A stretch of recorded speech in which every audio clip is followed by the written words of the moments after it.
The first part of this operation was removing all of the boarding there, and before I did that I braced these uprights. I actually found it relatively easy. I thought it was going to be more of a mission.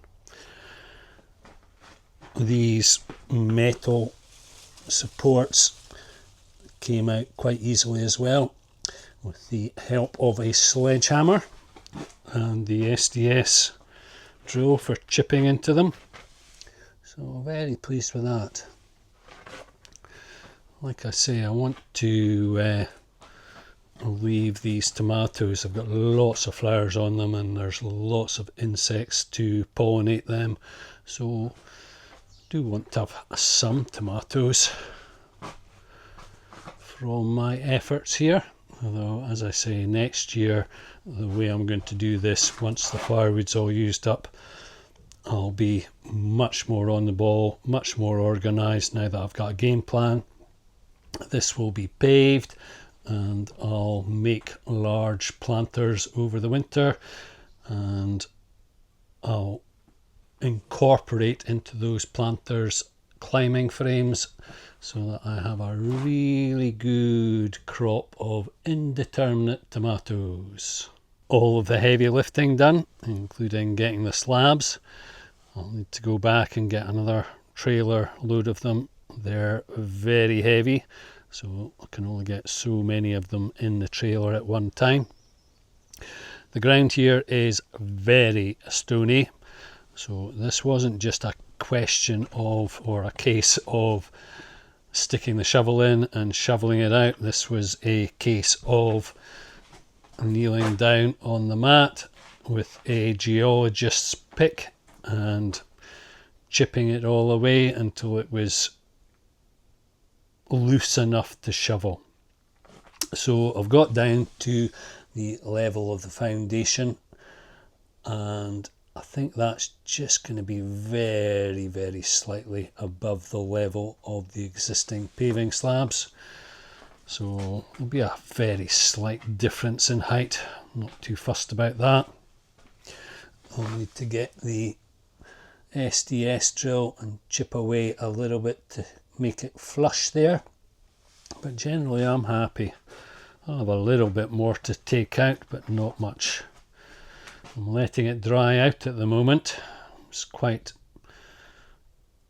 an eye-opener to see just how wet it was underneath. Using some of the spoil to fill in a French drain which has collapsed, so it's left a groove down the lawn here. So that's quite handy to have all this. As you can see, I'll use that to fill in. I'll spread it out just now with a rake, and the rest of it I'm using to build up slightly around the perimeter of what is going to become the pond. The perenniana there on that side, they're planted into what was a raised bank, which I raised up using the turf that I dug out for the footprint of the polytunnel.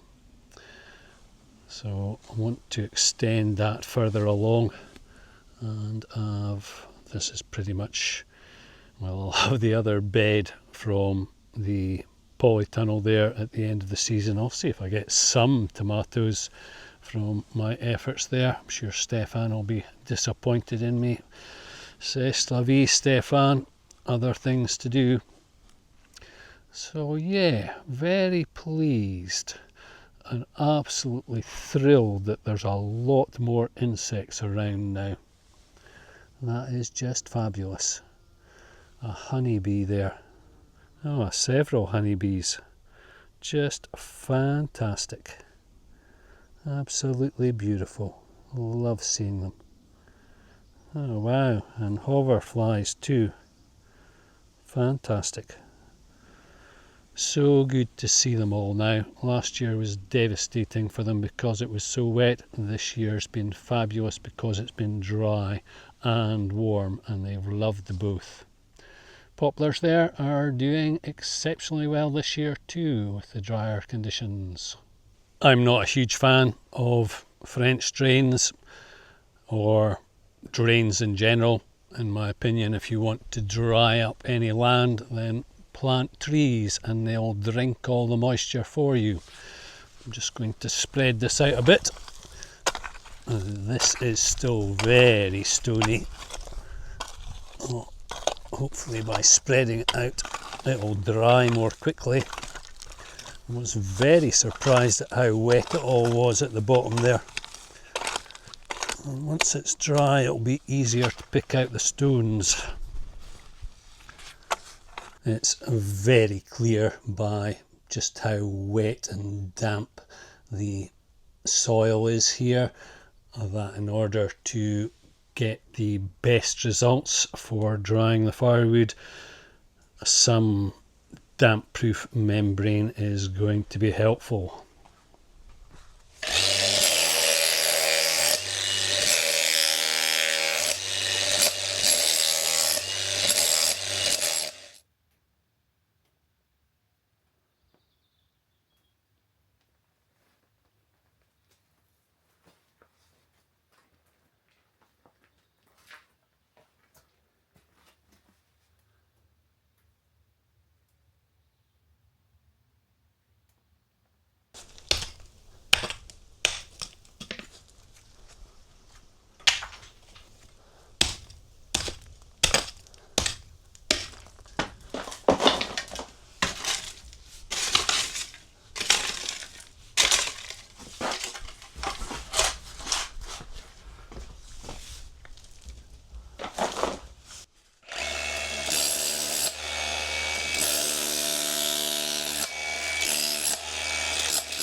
Preparation is everything, and that's all of the heavy lifting done.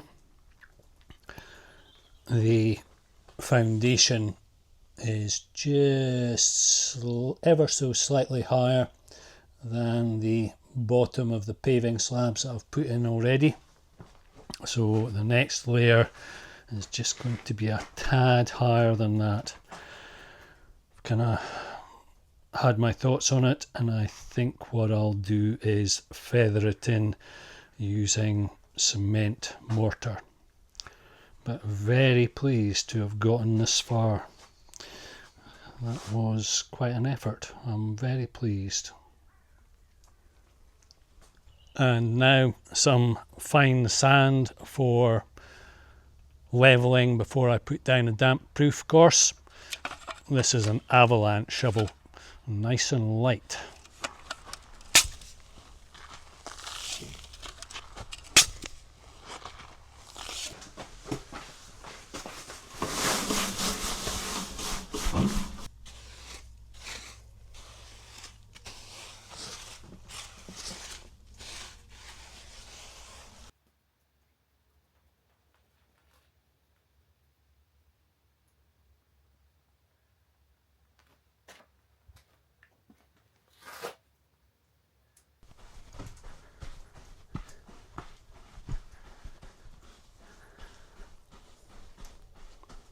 Good news. When I was stamping that out, it felt as though it was level. So I've just checked it with a spirit level, and it is. I'll get away without having to feather things in. The people who helped me do the foundation were keen to use their own technique, and the foundation wasn't level, so I levelled it to within a few millimeters using my method. And so this is the high side, so if it's level there and it's got plenty of space there, it will have even more space at this end. You can see where I've built up a course of sand cement about 8 centimeters thick there to level things up. So as I say, it's level at the other end. If it's within tolerance at the other end, it's definitely within tolerance at this end. So that's fabulous. I'm going to put down a damp proof course next. The rain tends to seep in. The actual polycarbonate is waterproof. However, once the rain comes down to here, then it tends to seep back down and into the polytunnel.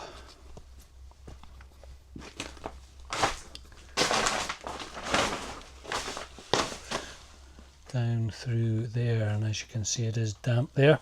So what I'm going to do is tack this builder's polythene onto the timber there, and so that any rainwater, any seeping inwards will go down the back of this polythene and not onto the top of the slabs and my firewood.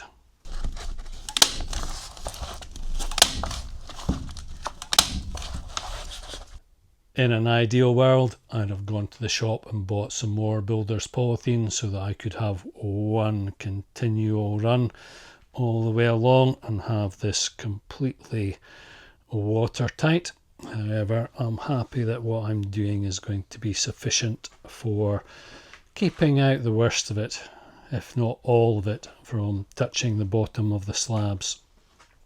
So very pleased with my progress today. All the heavy lifting has been done, i.e. all the preparation, and very pleasing to find out that it's actually level enough for me to level up the slabs, the next course of slabs with these. They're a different pattern, but I'm not too fussed about that. Might actually look quite good if there's a contrast between the pathway in the middle and the slabs on the outside. So yeah, looking forward to getting my firewood in out of the wet, though it's been very warm lately and quite dry.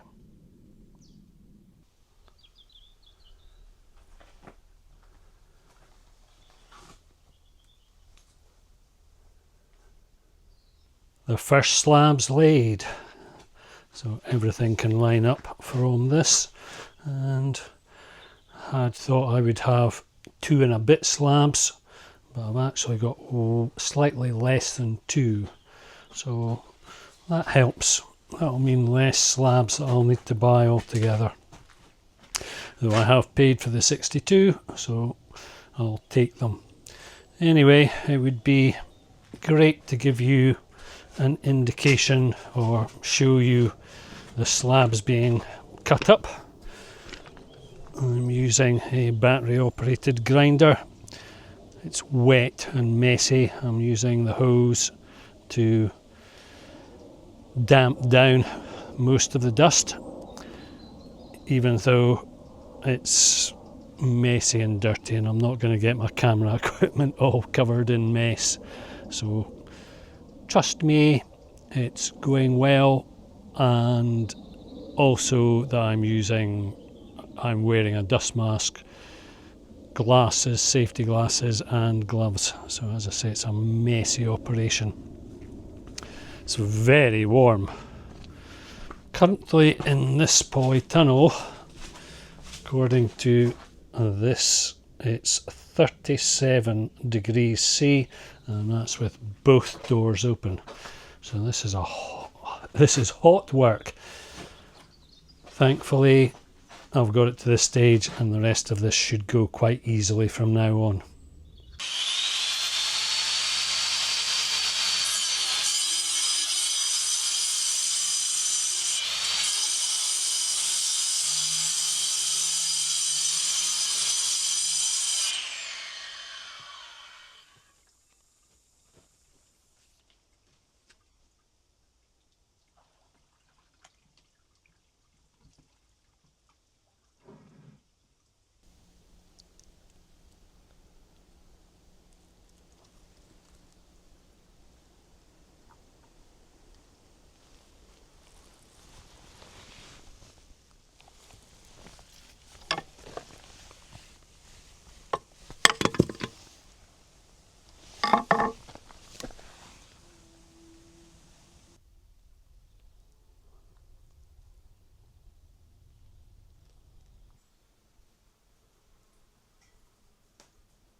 And now for some joinery.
That went a lot better than I expected.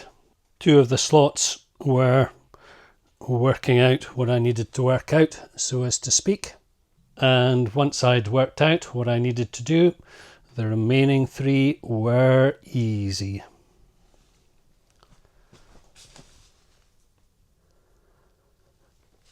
I can't recommend these spiral router bits more. They're just far superior to the double flute traditional router bits.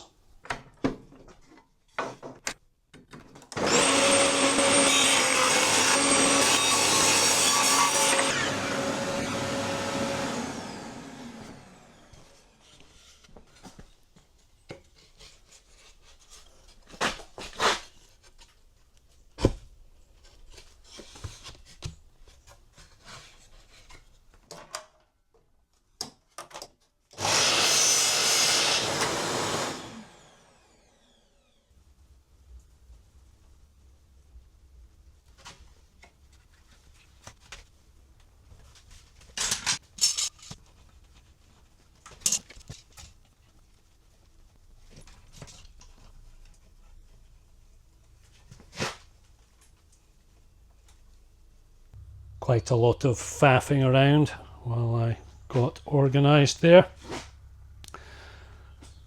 Quite a while since I've done any gluing. So all in all, quite pleased. Didn't deposit too much glue on the floor, and any that was deposited on the floor, for the last three anyway, was deposited on this piece of spare builder's polythene.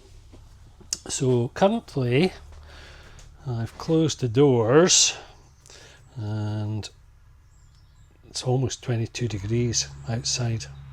That's incredible for this time of year. Anyway, in the polytunnel it's currently 22.6 as recorded by the tapo sensor inside that enclosure, and I'll give it 15 minutes and I'll tell you what the temperature is then. Not sure how long I actually left it for. It got up to 27 degrees C. It's an overcast day today, so on a sunny day I'd have expected that to get up to about 35 perhaps. Anyway, 27 degrees C is plenty enough to set the PVA glue.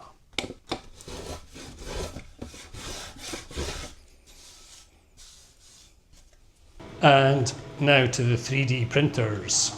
These have actually been chugging away for the past 24 hours.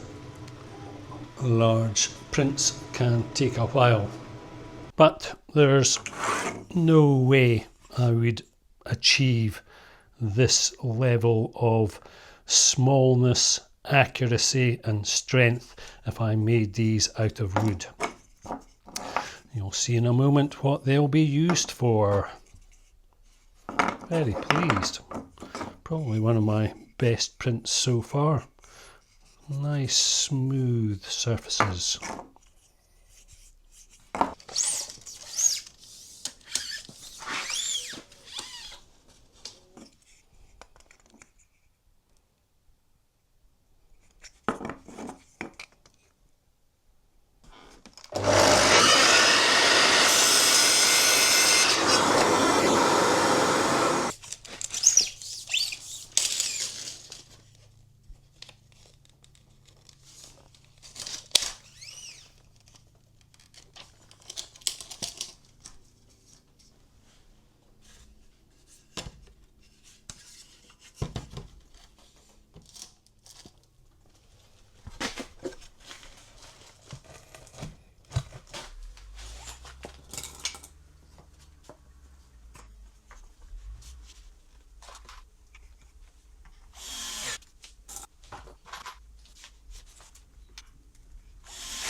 A small discrepancy, easily rectified.